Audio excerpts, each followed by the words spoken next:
이것은 요한이 전한 복음입니다. 첫 영상에서 우리는 요한의 주장들을 살펴보았습니다. 곧 예수님이 메시아이시며 하나님의 아들이자 그 말씀의 성육신이시고 하나님의 본질을 드러내러 오신 영광스러운 현존이라는 주장 말입니다. 또 우리는 이러한 주장을 입증하기 위해 만든 요한복음 전반부의 구조를 살펴보았습니다. 예수님은 표적을 행하시며 이스라엘 전체의 역사가 자신의 실제를 가리킨다는 점을 천명하십니다. 이 모든 것은 논쟁거리가 되었습니다. 그래서 유대 지도자들은 예수님과 맞서게 되었습니다. 한편 예수님은 나사로를 살리기 위해 예루살렘 근처에 가십니다. 그래서 결국 자기의 목숨을 내어놓기에 이릅니다. 스스로 죽음을 택하신 것입니다. 이제 요한복음 후반부에서는 예수님을 죽이려는 대적자들의 계획이 시작됩니다. 첫 부분은 예수님의 마지막 밤과 제자들에 대한 최후의 말씀에 초점을 맞추고 있으며 그들로 하여금 자신의 임박한 죽음을 준비하게 하십니다. 예수님은 마지막 만찬에서 충격적인 행동을 하십니다. 그분은 종과 같이 무릎을 꿇고 제자들의 더러운 발을 씻기십니다. 당대 문화에서 그것은 랍비 선생이 제자들에게 결코 행하지 않는 일이었습니다.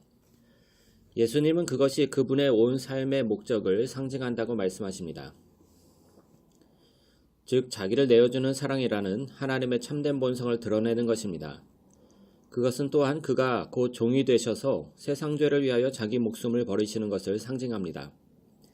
이와 같은 행동은 주님이 제자들을 사랑하신 것 같이 그들이 서로를 사랑함으로써 주님을 따르게 된다는 위대한 명령으로 이어지는 것입니다. 넘치는 사랑의 행위야말로 예수님을 따르는 사람들의 특징이어야 합니다.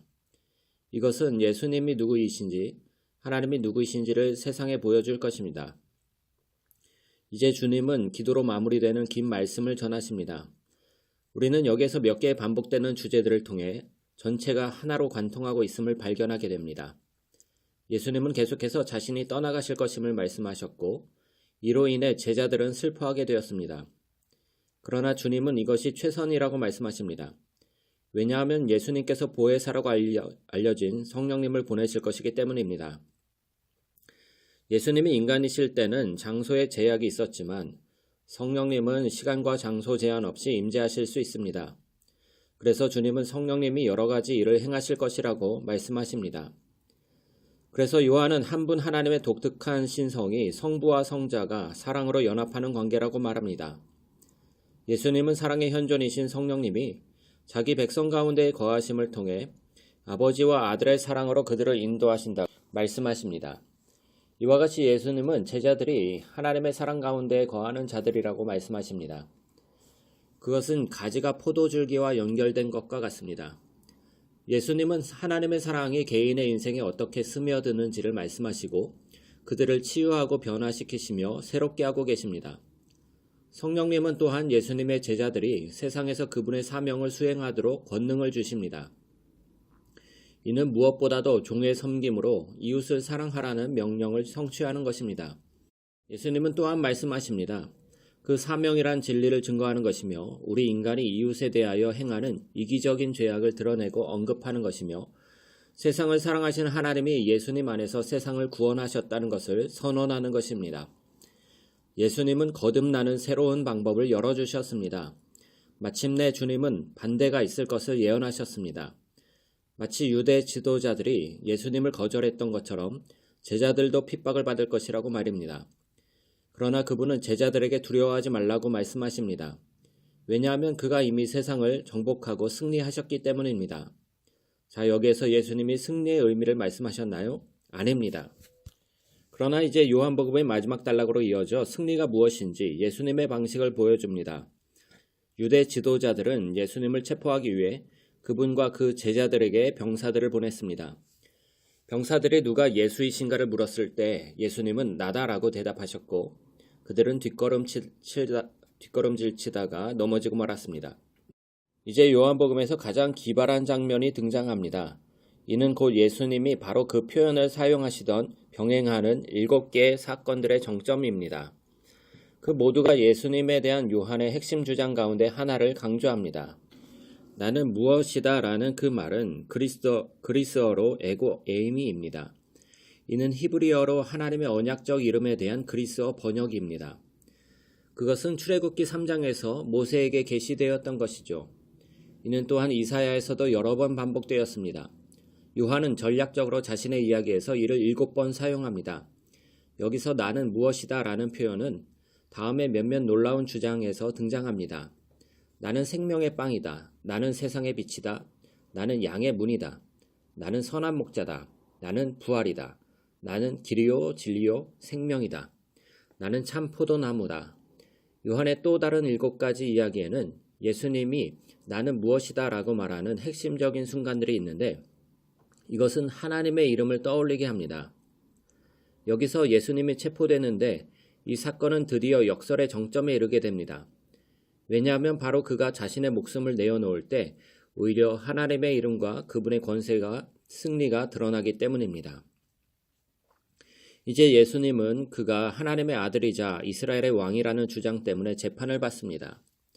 처음에는 대제사장들 앞에서 그리고 로마 총독 빌라도 앞에서였습니다. 빌라도는 누구든지 자기가 이스라엘의 왕이라고 주장하는 이들을 심각하게 다루어야만 했습니다. 예수님은 그에게 말씀하셨습니다.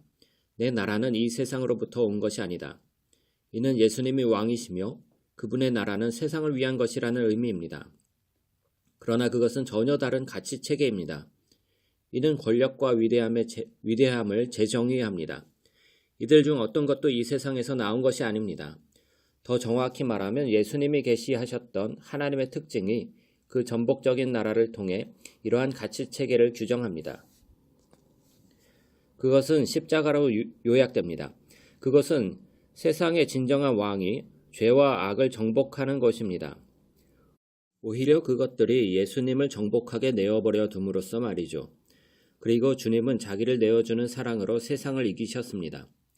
이후에 예수님의 몸은 무덤에 안치되어 봉인되었습니다.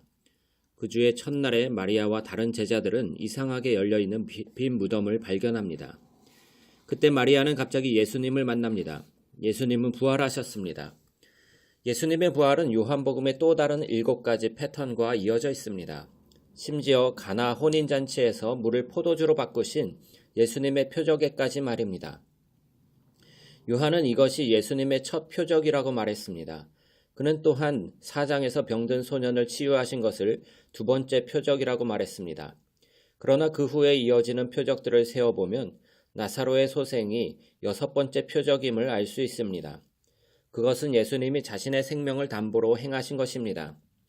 이 모든 표적은 이 7번째이자 이야기의 절정인 가장 위대한 표적으로 이어집니다. 바로 예수님 자신의 부활입니다. 이는 모든 생명의 주관자요 하나님의 아들이라는 예수님의 주장을 확증합니다. 주님은 그 사랑으로 죽음을 정복하셨습니다. 빈무덤 사건 이후로 예수님은 모든 제자들을 만나십니다. 예수님은 약속하신 성령을 보내심으로 그들을 파송하십니다.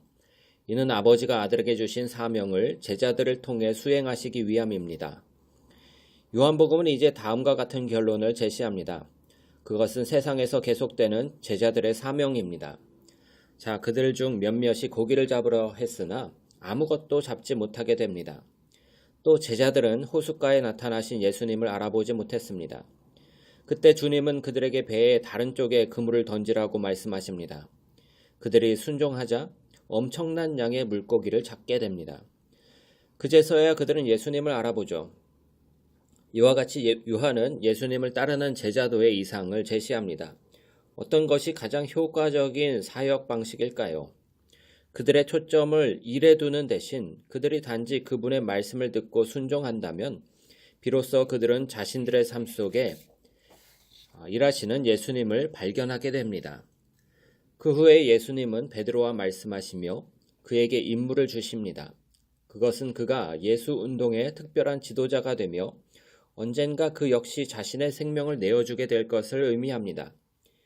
베드로와는 대조적으로 이 책의 마지막 순간은 이 책의 저자로 알려진 예수님께서 사랑하시는 제자를 조명합니다. 베드로와 달리 그의 임무는 예수 운동의 지도자가 아닌 일생 동안 예수님에 대한 증인으로서 살아가는 것입니다.